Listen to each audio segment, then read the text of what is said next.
तो चलिए आज बात करते हैं फिटनेस की दुनिया के एक ऐसे क्लासिक टेस्ट के बारे में जो दशकों से एथलीटों और यहाँ तक कि सैनिकों की असली क्षमता को परखता आया है। ये कोई आज का नया नया टेस्ट नहीं है, बल्कि ये इस बात का एक वैज्ञानिक पैमाना है कि हमारा शरीर मेहनत के बाद खुद को कितनी अच्छी तरह से, कितनी तेजी से संभालता है। हम बात कर रहे हैं हार्वर्ड स्टेप टेस्ट की। हाँ, नाम सुनने में थोड़ा भारी भरकम लगता है, लेकिन इसका जो सिद्धांत है वो बहुत ही सरल और जमीनी है। आज हम इसके हर पहलू को समझेंगे, इसकी शुरुआत कहाँ से हुई, इसकी पूरी प्रक्रिया क्या है, इसके पीछे का विज्ञान क्या कहता है और असल जिंदगी में इसे कैसे इस्तेमाल किया जाता है।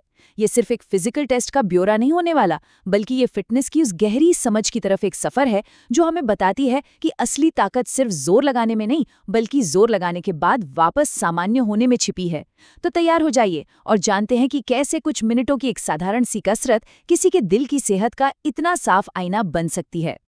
अच्छा, किसी भी तकनीकी बात में जाने से पहले आइए एक बहुत ही आम से सवाल पर सोचते हैं।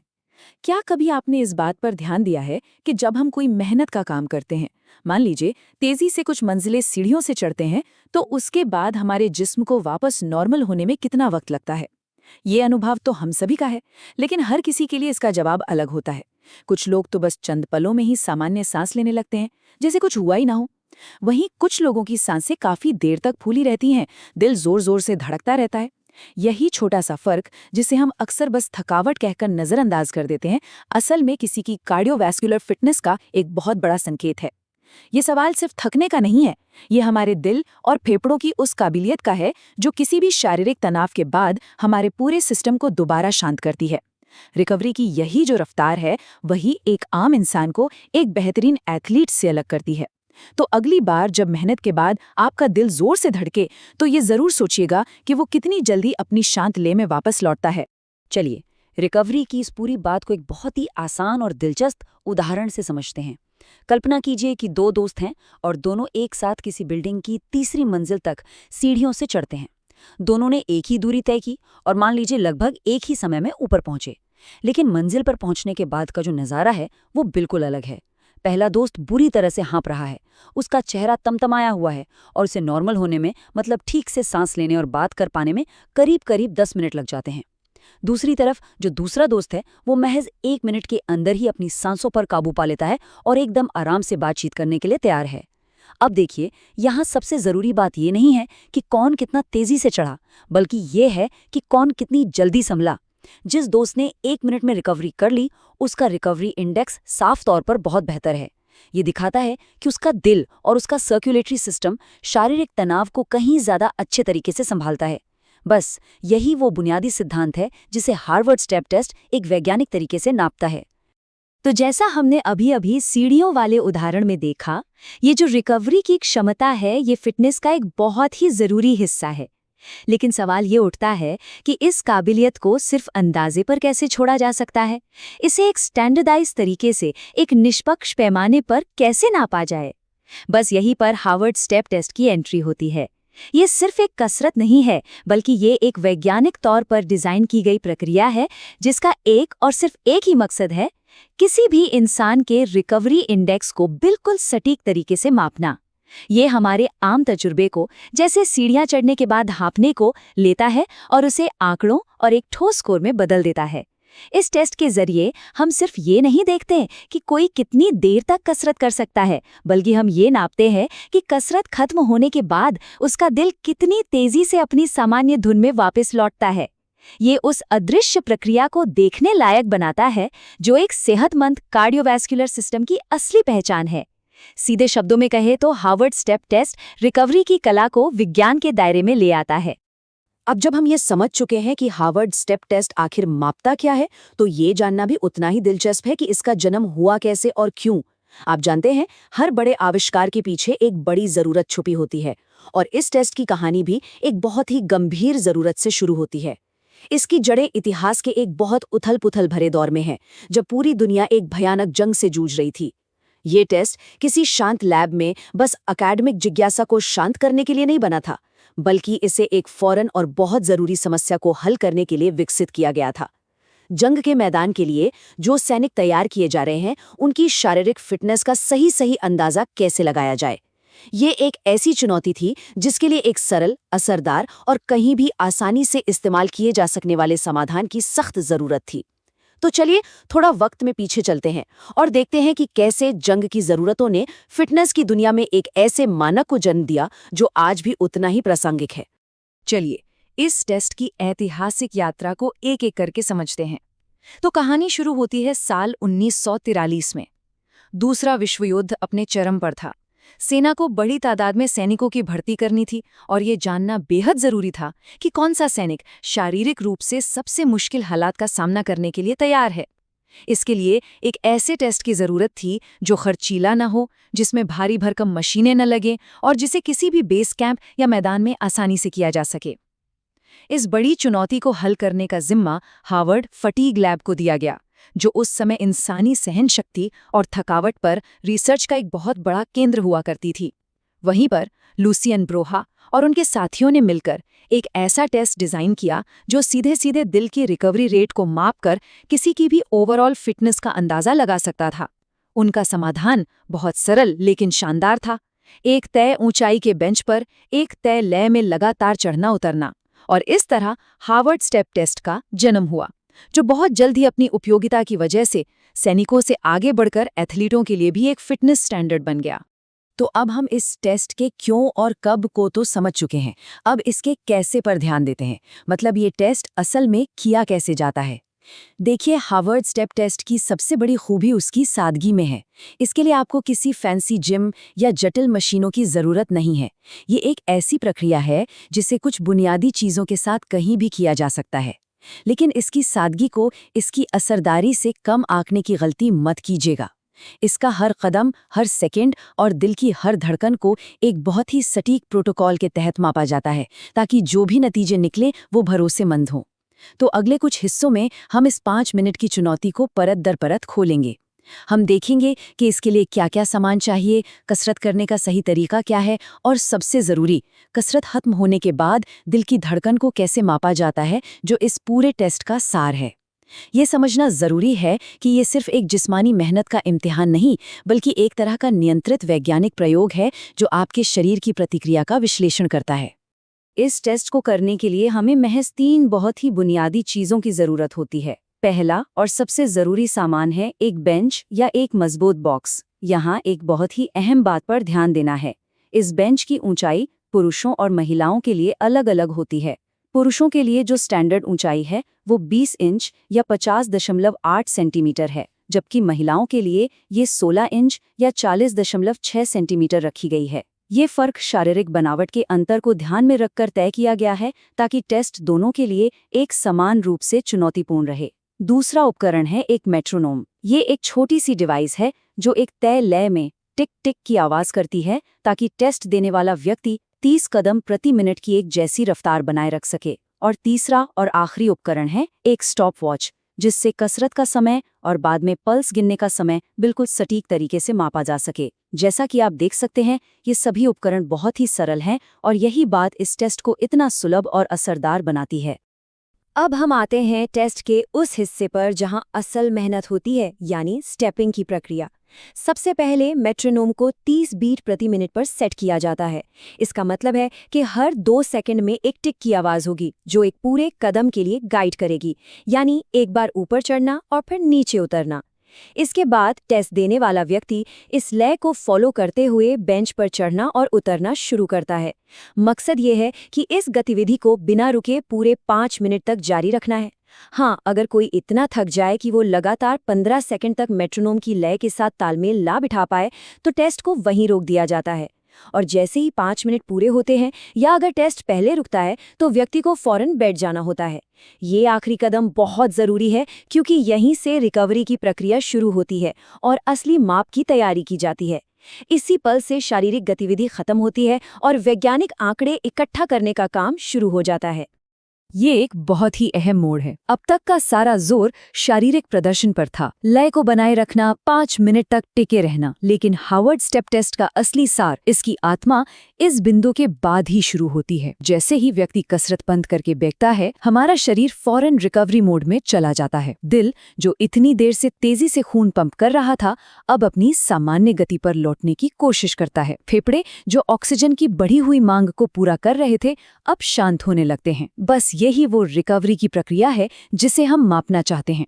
इसलिए कसरत का रुकना इस टेस्ट का अंत नहीं, बल्कि डेटा कलेक्शन की शुरुआत है। अगले कुछ मिनटों में हम जिस तरह से दिल की धड़कनों को गिनेंगे, वही हमें उस व्यक्ति की कार्डियोवैस्कुलर फिटनेस का राज बताएगा। ये इस बात का एक बेहतरीन उदाहरण है कि कभी-कभी किसी सिस्टम की असली ताकत काम करते वक्त नहीं, बल्कि काम के बाद आराम की स्थिति में लौटते वक्त पता चलती है।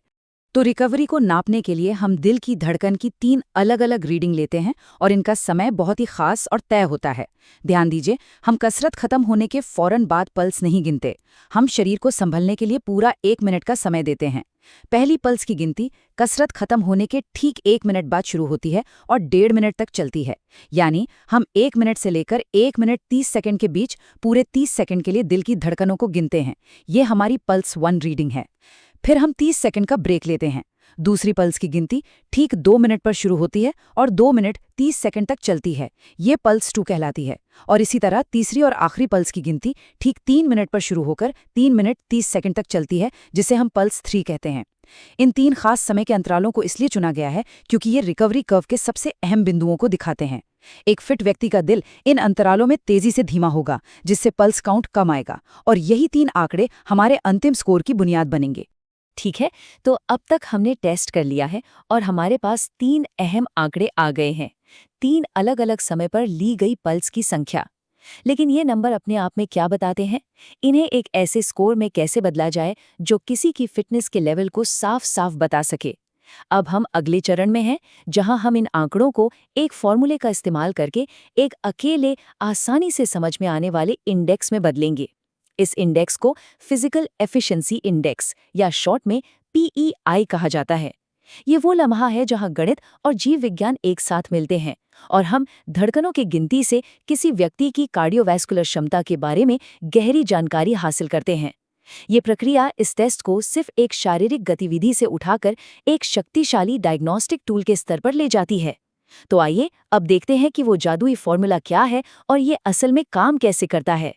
ये जो आप स्क्रीन पर देख रहे हैं, ये हार्वर्ड स्टेप टेस्ट का दिल है, इसका फॉर्मूला। इसे फिजिकल एफिशिएंसी इंडेक्स या PEI फॉर्मूला कहते हैं। चलिए इसे बिल्कुल आराम से समझते हैं। फॉर्मूले के ऊपरी हिस्से में है टेस्ट की अवधि सेकंड्स में, जिसे 100 से गुणा किया जाता है। मान लीजिए किसी ने पूरे 5 मिनट टेस्ट किया तो अवधि होगी 300 सेकंड। अब निचले हिस्से पर आते हैं, जिसे डिनोमिनेटर कहते हैं। यहाँ हम सबसे पहले उन तीनों पल्स काउंट्स को जोड़ते हैं जिन्हें हमने रिकॉर्ड किया था, यानी pulse 1 plus pulse 2 plus pulse 3। फिर इस कुल जोड़ को 2 से गुणा किया जाता है। ये 2 से गुणा करना बहुत ज़रूरी है और अक्सर लोग इसे भूल जाते हैं। आखिर में हम ऊपरी हिस्से को निचले हिस्से से भाग दे देते हैं और जो नतीजा आता है वही हमारा PEI स्कोर होता है। इस फॉर्मूला का लॉजिक बहुत सीधा है। जितनी ज़्यादा देर तक कोई टेस्ट कर पाएगा और रिकवरी के दौरान उसकी धड़कनें जितनी कम होंगी, उसका स्कोर उतना ही ऊंचा होगा, और ऊंचा स्कोर ही बेहतरीन फिटनेस की निशानी है। किसी भी फॉर्मूले को सिर्फ थ्योरी में समझना एक बात है, लेकिन उसे असल आंकड़ों के साथ काम करते हुए देखना उसे और भी साफ कर देता है। तो चलिए एक मिसाल लेते हैं। मान लीजिए एक एथलीट ने ये टेस्ट दिया और उसने पूरी चुनौती को कामयाबी से पूरा किया, मतलब वो पूरे 5 मिनट तक सही लय के साथ कसरत करता रहा। तो हमारे फॉर्मूले के लिए टेस्ट की अवधि हो गई 300 सेकंड। ठीक है, अब कसरत के बाद हमने तय समय पर उसकी 3 पल्स रीडिंग ली। मान लीजिए पहली रीडिंग पल्स 1 60 आई, दूसरी रीडिंग पल्स 2 50 थी और तीसरी पल्स 3 40 थी। अब जब हम इन तीनों को जोड़ते हैं 60 प्लस 50 प्लस 40, तो हमें कुल 150 धड़कनें मिलती हैं। ये हमारे कुल पल्स का आंकड़ा है जिसे हम फॉर्मूले के निचले हिस्से में इस्तेमाल करेंगे। तो अब हमारे पास गणना करने के लिए जरूरी सारी जानकारी है, 300 सेकंड की अवधि और 150 की कुल पल्स। अब जब हमारे पास मिसाल के आंकड़े हैं, तो चलिए उन्हें फॉर्मूले में डालकर देखते हैं। हमारा फॉर्मूला है, अवधि को 100 से गुणा करें और फिर उसे 2 को कुल पल्स से गुणा करके भाग दें। हमारी अवधि है 300 सेकंड और कुल पल्स है 150।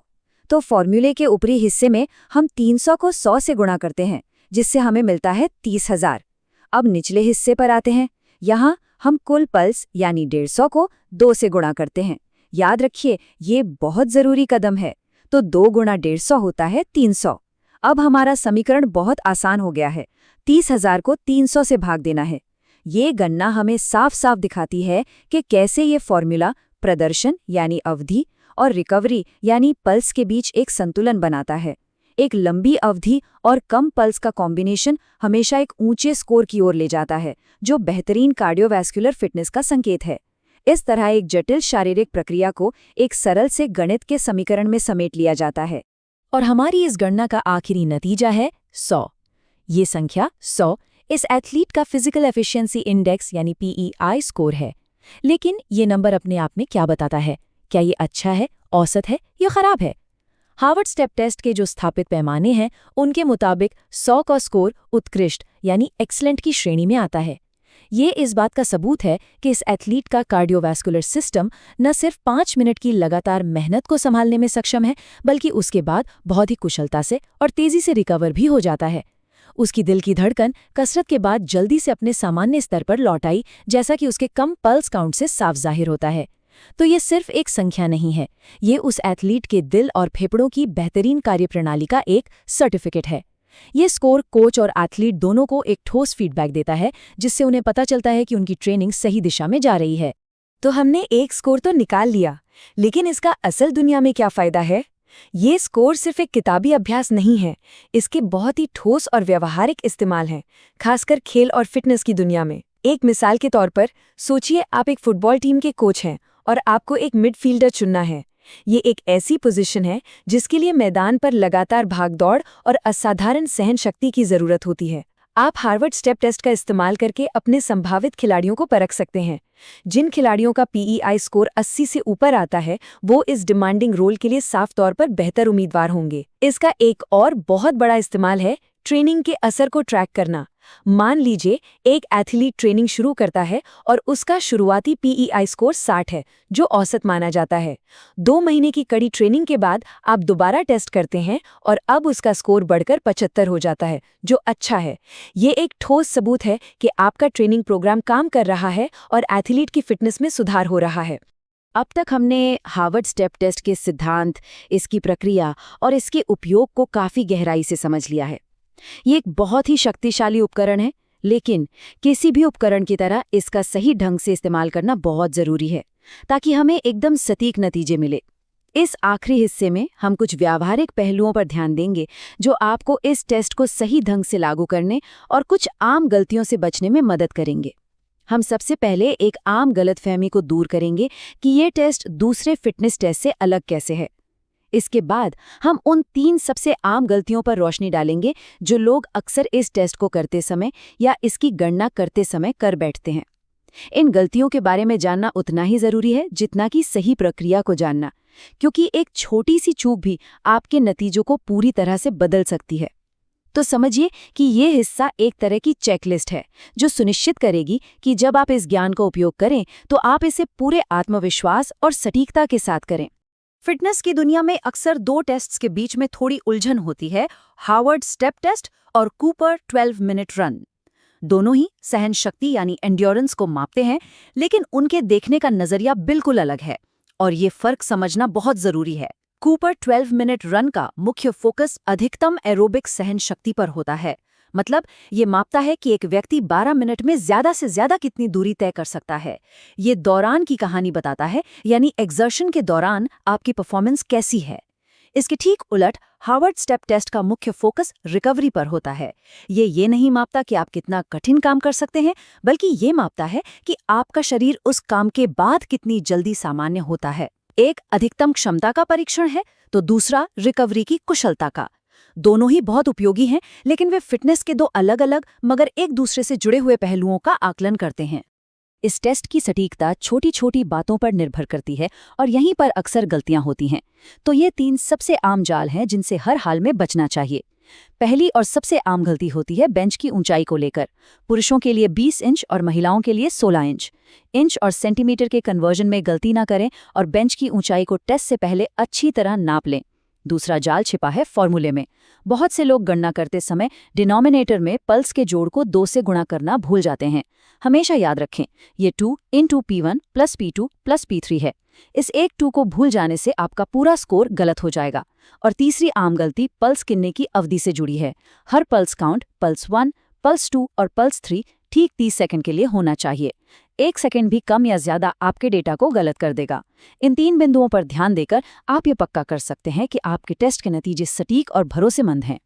इस पूरी बातचीत का, इस पूरे विश्लेषण का जो सार है वो इस एक शक्तिशाली वाक्य में समाया हुआ है। ये एक तरह का मास्टर टिप है जो इस टेस्ट के पीछे के पूरे दर्शन को, इसकी पूरी फिलॉसफी को समेट लेता है। वो ये है, एक शांत और जल्दी ठीक होने वाला दिल ही एक महान एथलीट की पहचान है।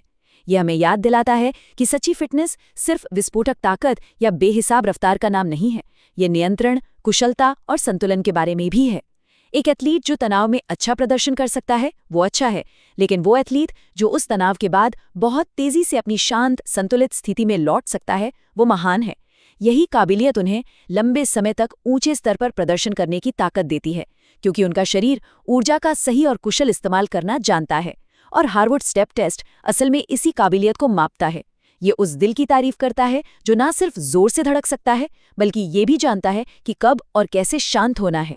तो आज के इस विश्लेषण के अंत में हम एक सोचने पर मजबूर करने वाले सवाल के साथ आपको छोड़ जाते हैं। हमने देखा कि हार्वर्ड स्टेप टेस्ट सिर्फ शारीरिक सहनशक्ति का माप नहीं है, बल्कि ये शरीर की रिकवरी की काबिलियत का इम्तिहान है। तो सबसे ज़रूरी बात सिर्फ ये नहीं है कि कोई कितनी मेहनत कर सकता है, बल्कि ये है कि उसका दिल उस मेहनत के बाद कितनी तेज़ी से अपनी शांति, अपनी सामान्य लय को दोबारा हासिल कर सकता है। ये सवाल हमें फिटनेस को एक नए नज़रिए से देखने के लिए प्रेरित करता है। एक ऐसा नज़रिया जो सिर्फ बाहरी प्रदर्शन पर नहीं, बल्कि हमारे अंदरूनी संतुलन पर भी उतना ही ध्यान देता है। तो सोचने वाली बात यह है कि जब जिंदगी की चुनौतियां, चाहे वो शारीरिक हों या मानसिक, हमारे दिल की धड़कन को तेज करती हैं, तो हमारा दिल कितनी जल्दी अपनी शांत लय में लौटता है? ये सवाल सिर्फ एथलीटों के लिए नहीं है, ये हम सभी के लिए है, क्योंकि एक लचीला और जल्दी संभलने वाला दिल ही एक सेहतमंद जिंदगी की असली बुनियाद है।